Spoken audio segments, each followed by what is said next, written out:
You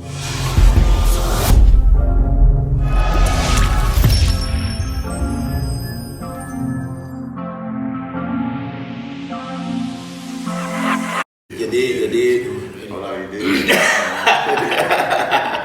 Hey, what it do, YouTube? It's your boy Amb, aka Ambitious. In this video, I want to feature some of my friends that are also in the healthcare field.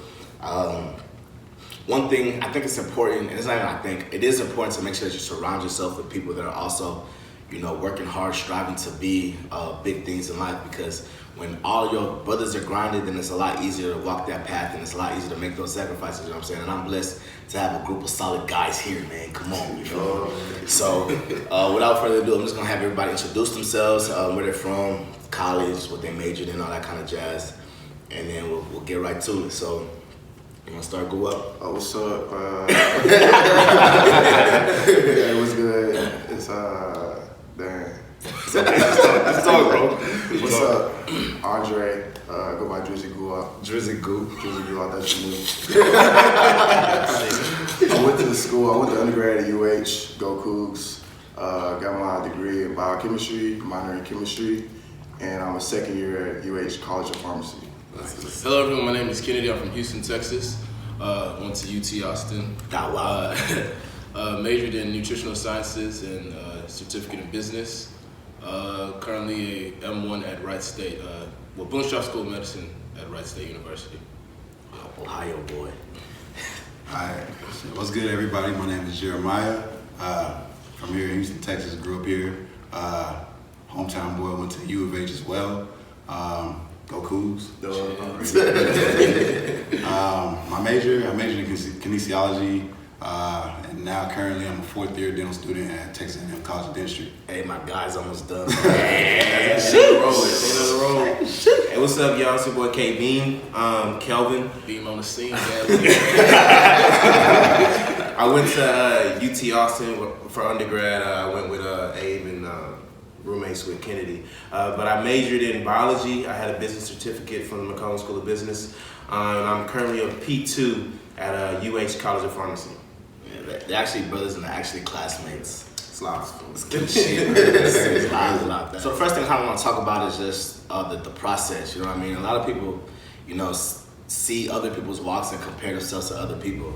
And I think it's important to realize that everybody's process isn't the same, you know what I mean? So we'll kind of talk about our process from our, journey through undergrad, into professional school, and then kind of talk about maybe something that we wish we knew and known in the process, you see what I'm saying? So for me, I was the kind of traditional like college, undergrad knocked out, straight to med school, you see what I'm saying? But that's not necessarily the case for everybody. And if you're, if you feel like you need to take a year off, you're gonna take a year off, it's okay, you see what I'm saying? There's no shame in making sure that, you're in the best position to be the best applicant that you could be, you see what I'm saying? So, me 4 years, majored in chemistry, went through it, and if you check out my first video, kind of seeing how I got into med school, so there's a whole video about my process, you know what I mean? So we'll just kind of talk about other people's process, and kind of like what we wish we knew going through it. So my process, it was pretty long, you know what I'm saying? I spent almost 6 years in undergrad, 5.5. You got to give me that half because I put in work. So make sure it wasn't 6 years. It was pretty bumpy because first I went into college. I didn't know what I wanted to be. I went in to UTSA my freshman year as an architect major. So it's like complete 180. So I went to UTSA, and by the time I got to orientation, I knew I wanted to do pharmacy, but it was kind of like no guidance. Like I knew I wanted to do it, but because I figured out so late, like I didn't know what to do. I didn't know, I had to apply to pharmacy school. So, I remember going to my advisor, and I switched my major to biology, and I asked her, what do I have to do to go to pharmacy school? And she told me straight up, just look on UH's website. So I spent like 2 hours waiting to speak to my advisor, and 2 minutes, it was a wrap. So I was like, okay, I guess I'm gonna apply to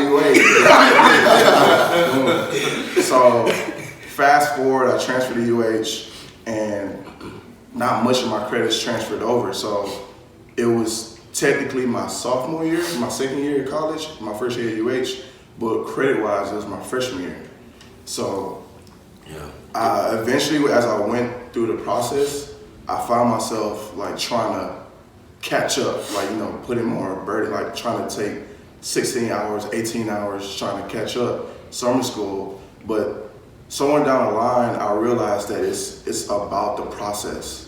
So I took my time to make sure that I was hitting all the points that I need. I was making all the growths, all the stuff that I needed for my application. I didn't want to rush my application and then apply like 3 times because I'm not getting in because I'm rushing. So I wanted to just apply once, and I took my time, and eventually I got all the advice that I needed. And then, that's why it took me a long time. I eventually majored in biochemistry, so. Solid, bro. Dialogue. So initially, when I went to UT, I actually was interested in pharmacy, but I didn't really know why. It was just kind of a thing that I said. And then, no disrespect, guys. I was looking at Walgreens and CVS, and I thought the only pharmacies that exist were the people that just like move the pills and then talk to patients. I was like, man, I need a little bit more action in my life. That's not it, bro. I get that. I feel you. But granted, there's more than retail pharmacists. You have clinical pharmacists and then industrial pharmacists, right? Yeah. But I didn't know that at the time, so I was like, listen, man, I need some action. And I was interested in the sciences, interested in healthcare. So I said, all right, man, I gotta level up, go to medicine. All right, so I was pretty on track to go into medical school right after college. But for me, my struggle was with the MCAT. I think we took it at the same time. It's funny because he's the one who actually told me, hey, bro, like, let's sign up for this MCAT. I was like, dude, chill, bro. I was like, bro, it's too early, man. And then they changed the test, and y'all seen that video. But I think that MCAT was suffering. Listen, so I got my score back. I was like, yep, true. So instead of like forcing myself to go into medical school like some of my peers, I was like, okay, let me just be real with myself. Am I really ready for medical school? One. And if I was to go into medical school right now, like, am I going to do well? So mentally I wasn't there, and then probably even academically I wasn't there as well. So I ended up, we took it fall 14. So summer 15, I said, I'm not blending from, that's the summer before your senior year is usually when you apply into medical school. And I said, nah, I'm gonna go study abroad. And I ended up going to Barcelona and then traveling to like 6 different countries there. So at the time of my life, met a great amount of people. And that really gave me a deeper sense of like what life is like outside of the US and what all I could have access to once I get to this bag, you know what I mean? So, so long story short, I ended up taking 2 years off. So I graduated 2016 from undergrad, and I started medical school this semester, fall 2018. And in between then, I was actually working at Walgreens as a pharmacy tech. And people always ask me like, oh, how come you didn't scribe? How come you didn't do all of this? Honestly, I'm not trying to be traveling 15, 20 miles to the hospital. I needed something that was related to the healthcare field and someone where it was convenient for me. So I learned a lot about like the business of pharmacy, how it connects with medicine, how drugs interact. So it's very helpful on that aspect. Just more chill, just fit kind of what I wanted to do. And I applied and I got in. And I will say that when you do apply to medical school, a lot of people are want to stay in state, or they sell themselves short by saying, oh, I only want to go here. I would say in medical school, it's really like, hey man, like Abe described it to me, it's kind of like getting a golden ticket. Once you get that access to that medical school, especially if it's in the United States, man, you go and then you make it work, bro. You put in these 4 years, the rest of your life is free. And also went out to my medical school, actually, Wright State, Boone School of Medicine, Wright State, at Wright State University. We actually have a great African American class there. So I have 120 students and 20 of us, you know what I mean? We actually, so I felt really, really comfortable when I got there. I met I met a whole bunch of close friends, and I met two, you know what I mean?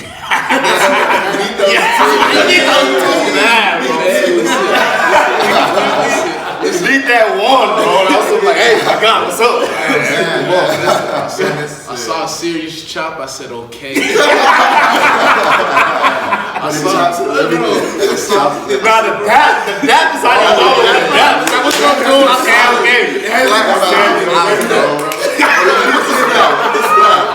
I saw a serious fit, bro. Then the test of it all. Listen, we were going to, I think, some pregame. Listen. After that, you play the music. I didn't have to tell him, hey, bro, can you play this? Can you play that?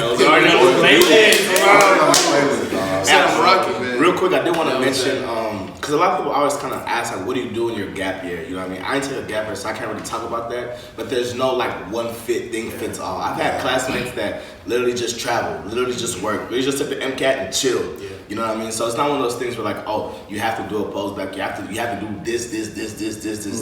You know where you're in your application you need to improve. You improve those, you live your best life, you make some money a bit, and then you apply stronger, wiser, better the next round. And he has a really great point. So even though I took 2 years off, I wasn't going to, personally, I didn't want to like do a master's program or do a post-bac because I knew that my GPA and my grades in undergrad were strong enough and competitive enough for me to get in medical school as an applicant. What I had to work on was my MCAT. So in between that gap year, I took the MCAT the summer before I applied, so summer 2017, and then I applied to medical school How many that times? same summer. How many times did you take it? Bro, I took that whole 4 times. Hey, man, and the thing is, my guy's here, man. You gotta do what you gotta do. You gotta stay encouraged, man. You know what I'm saying? Like, don't sell yourself short. If you know what you want to be, then you gotta go get it. And then another thing, once you get into medical school, listen, bro, your MCAT does not matter at all. And then honestly, medical school is challenging, but it's definitely possible. What is your analogy, bro? Hey, man, pancakes Gotta eat the every damn day, bro. The hardest workers do the best in med school. Like, intelligence becomes simple. Like some people are kind of crazy. Like my boy Alex, that guy can just look at a page. Oh, yeah, you went to UH, bro. No, he's a serious guy. But at the end of the day, it's like how many hours, how many times have you seen this diagnosis? How many times have you seen these drug interactions? And at a certain point, it just becomes kind of muscle memory. So we're gonna keep going down the line, Jerry. Alright, so me, I didn't come to dentistry like traditionally like everybody else. I was in high school, I played a lot of sports. So like when I got to college at U of H, I kind of was leaning towards being a physical therapist because I thought, that's what athletic people do, you know what I'm saying, just be a physical therapist, you know what I mean, or something like that. Yeah. So my whole mindset was to be a physical therapist. So I came into U of H, majored in kinesiology, and after like my second year, I started shadowing a physical therapist, and man, I was in that mug bored. I was bored, you know what I'm saying? I couldn't take it, you know what I'm saying? So I knew I had to find something that like fits like my personality and what I like to do, I'm a handsy type of guy. I like to use my hands a lot and with different things.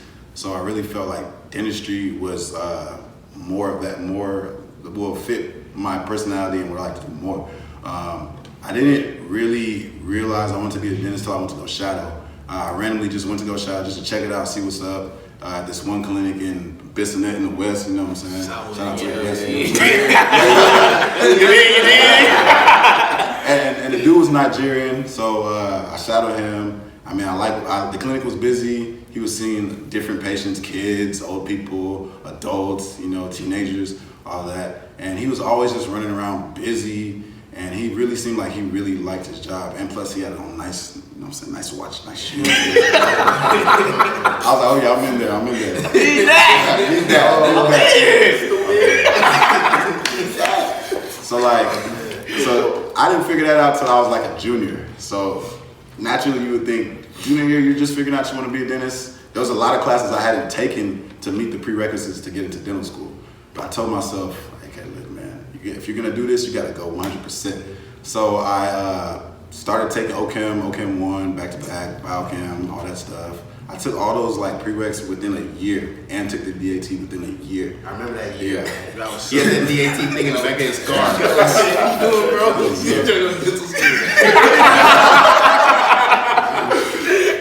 Okay, so I did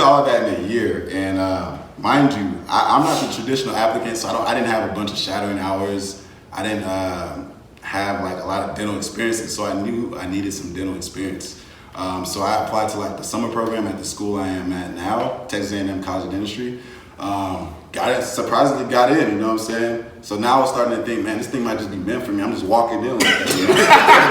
Walking right into it, you know what I'm saying? Yeah. So this is like what, summer 14. I'm in Dallas at Texas A&M College of Dentistry doing the summer program. And at the same time, I'm studying for the DAT while I'm in the summer program.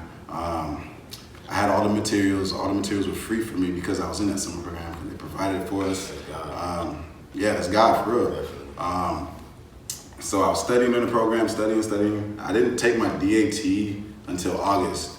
Now, some people would think that would be late for an application cycle, but mind you, I submitted my application in June. So all I had to do was take my DAT. So for me, it was one take Drake. You know what I'm saying? One take Drake. In my head, I was like, hey, you gotta knock this out right now. You already sent the application in. You have no choice but to be great on this test. I want to say I studied for like a month long, a month really hard, like grinding day and night. Like I would wake up 8 to 5 every day. Pancakes, gotta get it on, eating. And then once the test came, test day, you know, boys gonna be nervous, but I knew I was prepared though because all the work I put in that month, you know, even though it seems like a short time, but you can get a lot done in a month. So I get to the test, I see my score, yes, bets. Yes, bets. And the rest is history, and now I'm currently a 4th year, you know what I'm saying? Oh, that is there, man, you see it? I see it. Damn, bro. All right, well, my journey was a little interesting too. I mean, it was real simple because ever since, you know, birth, you know, parents say, you better do something. You know what I mean? You gotta do something in health. So me and my brother, we've been really just focusing on pharmacy. So I came into undergrad knowing I was gonna do pharmacy. Kennedy and Abe were my roommates when they were first studying for the old MCAT. And I saw them doing that. You know, I didn't think to, you know, maybe I gotta start studying for my PCAT until after they got their score. I was like, dang, like I gotta be serious. But I was not even halfway through my prereq because I graduated in 16. I walked in 16, but I actually graduated. Like I finished all my classes in the summer. So I remember, I believe it was that summer, or was it summer? I started studying spring of our junior year when we were at UV. That's when I started studying for my PCAT the first time. I took it twice. And I remember Jerry was giving me advice, you know what I'm saying? Like, you gotta eat your pancakes, you gotta stay focused. Like, you want to take it one time and be done. And you know, I wasn't really serious. Like, y'all saw it. Like, anytime we had events, you know what I'm saying, I would be out and about, you know what I mean? So I took the PCAT the first time, and my score wasn't as good as I wanted it to be, so I held off on applying. And plus, I wasn't done with my prereq. And I just decided that I was just gonna finish my prereq. I was gonna finish undergrad, and then I was gonna seriously study for it. So once I graduated, as soon as I finished all my courses in the summer, I was actually studying for it in the summer while I was taking my courses because I only had 2 more classes to take. But once I finished those classes, I got serious for about 3 months. And then I took the test, and it was a really good score. So I applied to pharmacy school, and I'm here now. You know, I'm a P2. But like Kennedy was hitting on, like, it doesn't matter how many times you take the test that you have to take. You know what I'm saying? Just be serious and just be hungry, because if you're really about it, then it's gonna happen. You know what I mean? Like, people have been in worse situations than you've been in. You know what I mean? So just stay focused, and you're gonna be all right. Yes, sir. Dope. So, hope y'all see that, like, literally everybody's path, everybody's journey is different. You see what I'm saying? And a lot of times, you know, especially with social media, we see other people doing big things, we compare ourselves. And that's not the recipe for success, because you have to, look at what you got going, what you need to do, and figure out, how you need to get there. You're looking at somebody else's path and somebody else's, what they got going, it's not going to get you to where you're trying to be. You see what I'm saying? So, and that's why I thought it was important for me to make sure I get my guys together, because it's like everybody has a different story. And then 2, and the next point we're actually gonna talk about is just, hey man, we're here, fool. You know what I'm saying? So it's one of those things, don't count yourself short. You know what I mean? Like, you are capable of doing whatever you put your mind to. You feel me? And it doesn't matter if you're the only one of 500, two of 300. You know what I mean? Yeah. Like I said in my last video, bro. Like, we're just as intelligent. You see what I'm saying? And it's important for you to really, really focus in and keen on that. So, next question I just want to kind of discuss is, like, I guess an example of where you figured out like representation matters. You know what I mean? Or maybe an example where, you know, you may have doubted yourself. I'll go ahead and start though. So when I first got to med school, like, I used to doubt myself a lot. You know, like, we'll take a quiz or whatnot, and after, like, we take single quizzes and then group quizzes, and there'll be questions where, like, I knew the right answer, like in our group quiz, but I was like, nah, this guy went to Stanford. Yeah. You know what I'm saying? This guy went to Penn. You feel me? Like, I gotta have the right answer, bro. You know what I'm saying? He studies with that group. You know, that serious group type shit. You know what I'm saying? And a lot of times we'd get it wrong, and I knew it because I was like, bro, I know I put my eyes on that word. You know what I'm saying? I studied that. You feel me? And it really got to a point I realized it's the blind leading the damn blind. You know what I mean? So at that point, it was just like, okay, well, we're all working, walking together, and I really had to stop doubting myself and realize that, like, there's this thing called imposter syndrome when you feel like you're not adequate or you didn't earn where you at, or, you know what I'm saying, you diminish your accomplishments. So I really had to just get rid of that thing there and just trust what I have and what I got going. You know, embrace that you're a raw guy. God. It's simple. You know what I'm saying? So at that point, that's when I really just realized, like, yeah, like, I'm supposed to be here. Does that make sense? Yeah. That's my little example. I think we all get to a point where we doubt ourselves because we're all intelligent people. You know, we made it to the school that we are in, and sometimes we don't make the grades that we think that we deserve, and you kind of get into this spiral of, well, I'm trying my hardest. You know what I mean? I'm doing everything that I can. Like, what can I do to improve? And then you take that next test, and it's still not better. So you can easily find yourself doubting your intelligence, but you just have to kind of fight through those things and kind of ask yourself again, like, you know, what am I doing? Like, what's the best way to study for this course? Or why am I not scoring as high as this guy's scoring? You know what I mean? Like, you know, necessarily you don't fail exams, but you don't score as high as you think you should. So you want to reach out to people, you know what I mean, who've done it. You know, you probably want to ask, you know, somebody who's doing it. What they're doing, you know what I mean? Like, it's very, very simple, you know what I mean? But if you're really hardworking and you're really humble and you really want to do better for yourself, then you'll find yourself making better grades. I want to go off what my brother said too. Like, the most important thing is you got to be humble. Like, you can come in all A's, everything, take that first exam. Right? So, like, adversity is like something you just can't run away from. Like, if you haven't experienced it yet, then I feel like adversity is like a learning experience. Like, you should embrace adversity. Like, you don't leave, you don't come through adversity the same person.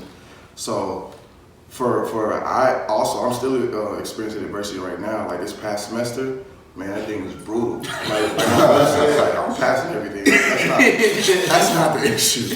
You know what I'm saying? I'm not getting the grades that, you know, because I set the high standard for myself.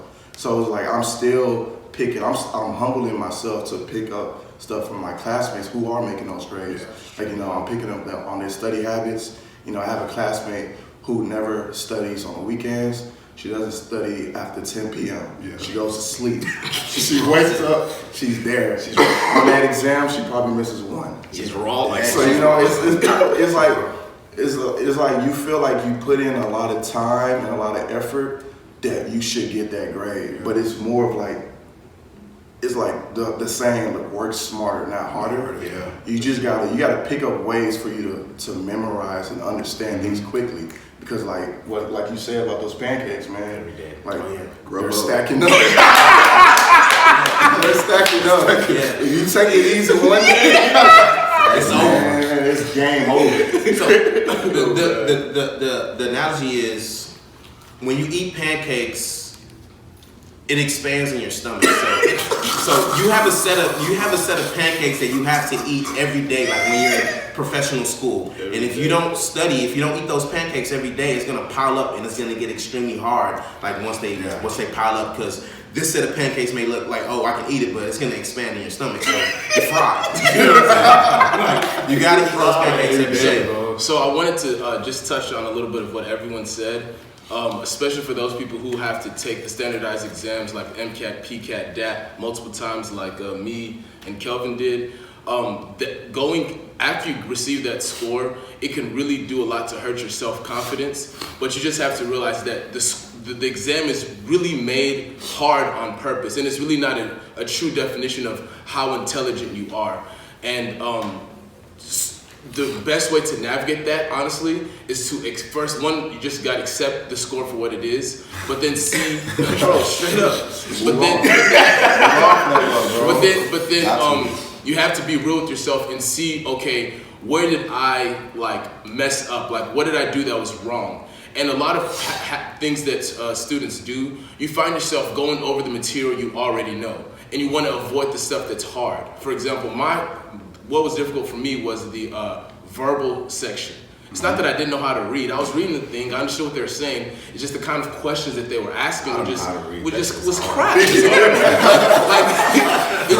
It's hard. So one thing I had to do, I had to get up every morning, and before I even start doing real studying, knock out 10 verbal passages a day, like morning and nighttime, to know that, okay, I'm practicing this, so by the time the exam time comes, I know what to do. Taking the standardized exam multiple times, you feel like once you get into medical school, pharmacy school, nursing school, okay, man, this stuff is gonna be really hard for me, or this exam is gonna be really difficult, or I'm really not fit to be here. Take that out of your mind, bro, because what you don't realize is that these people on these positions who select students, they really do a deep dive into who they're selecting to make sure you're a good candidate for that school. So once you accept it, you're all on an even playing field. So now it's about who's the most hungriest. Mm-hmm. And one thing I had to struggle, one thing that I kind of battled with, like when I was studying, I would always doubt myself and feel like, damn, like maybe I'm not studying hard enough, and I'd just have flashbacks to when I was struggling with the MCAT.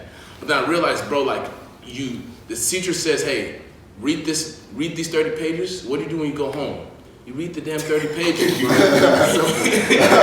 and you really commit it to memory. But aside from that, I just had more confidence in preparing for class, before class, preparing after class, and just utilizing my classmates who seemed to be more intelligent or who would get higher grades than me, to use them as a resource rather than be envious and just say, okay, they're doing better than me. Once you pick up on these small traits, man, and then you take your exam, you should be Gucci, bro. So yeah.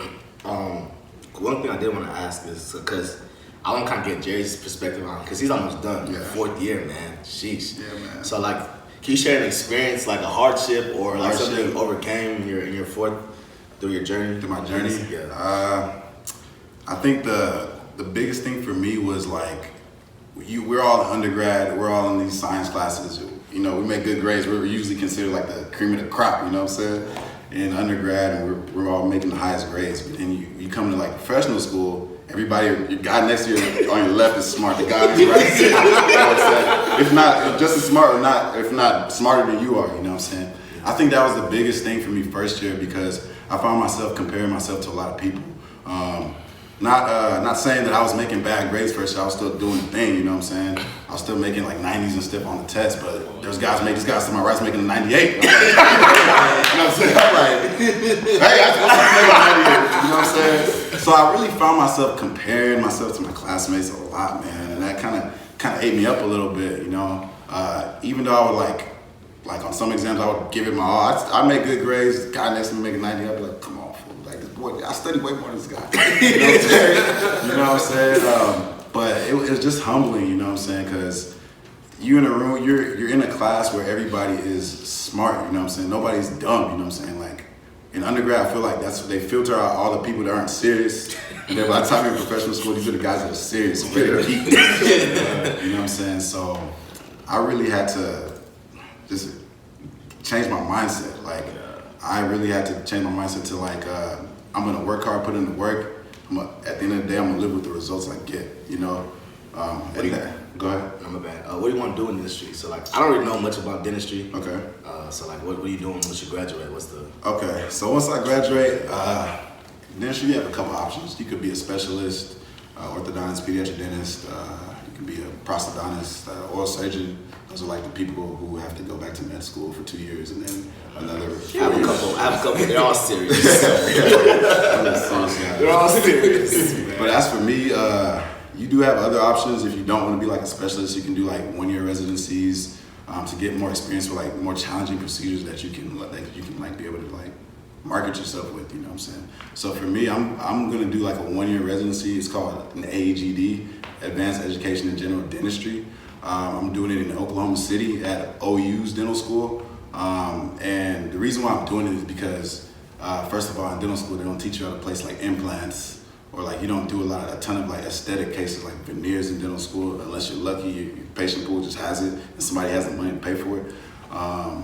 And another thing is like molar endo. Endo just means root canals. Like dental school, teachers are kind of scared to let you do root canals on molars because those are some of the challenging ones. They like you to do it on like the anterior teeth, like your incisors and stuff, and premolars. I don't know what this guy's talking about.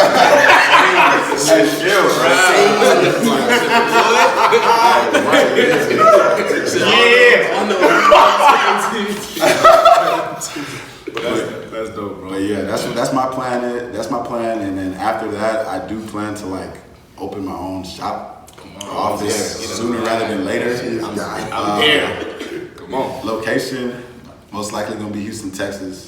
Somewhere in Houston.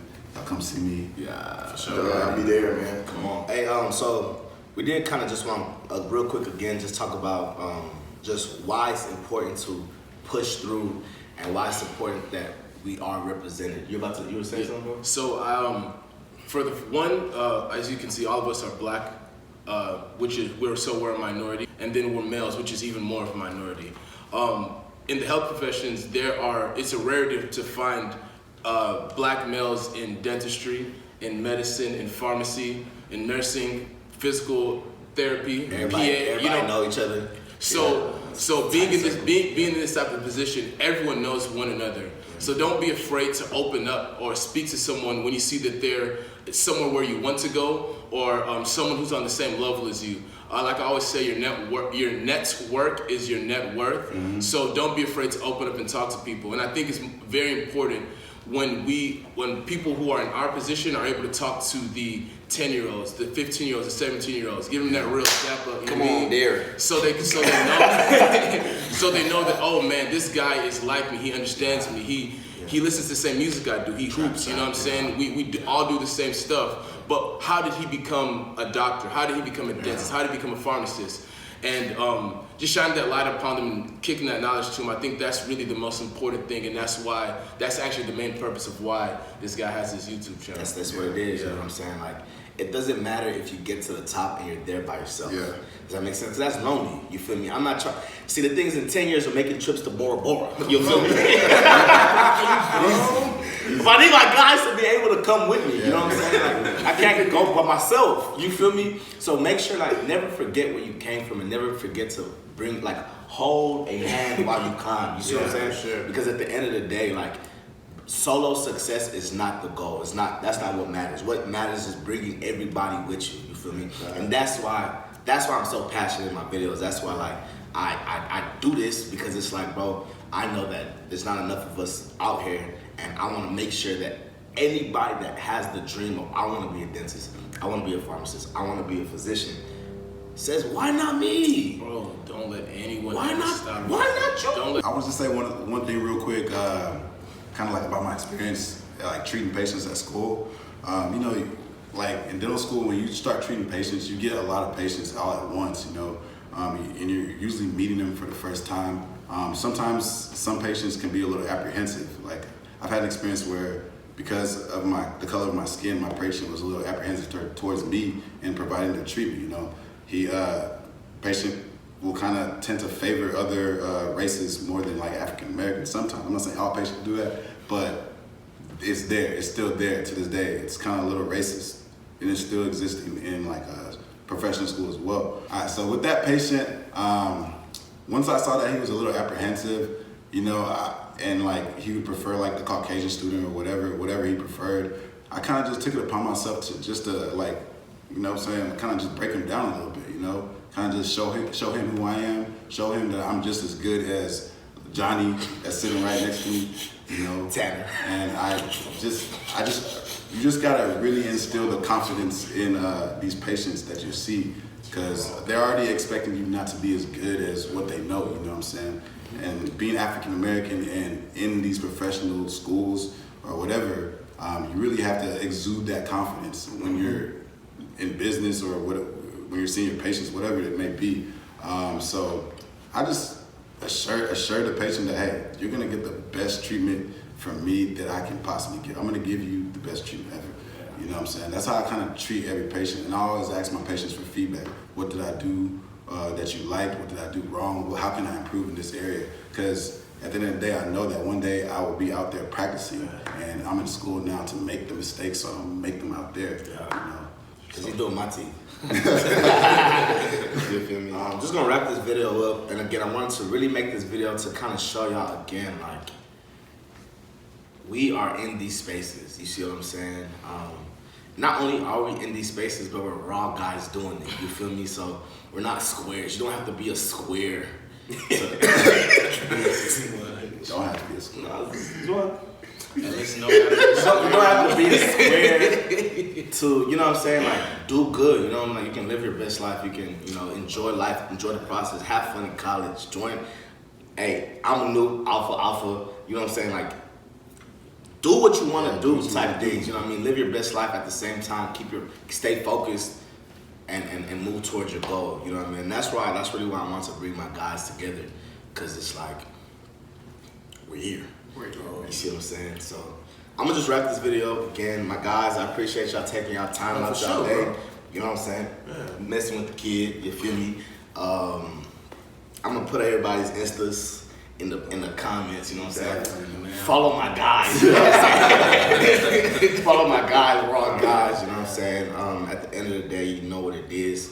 Ambitious Abe, stay humble, stay hungry, let's get it.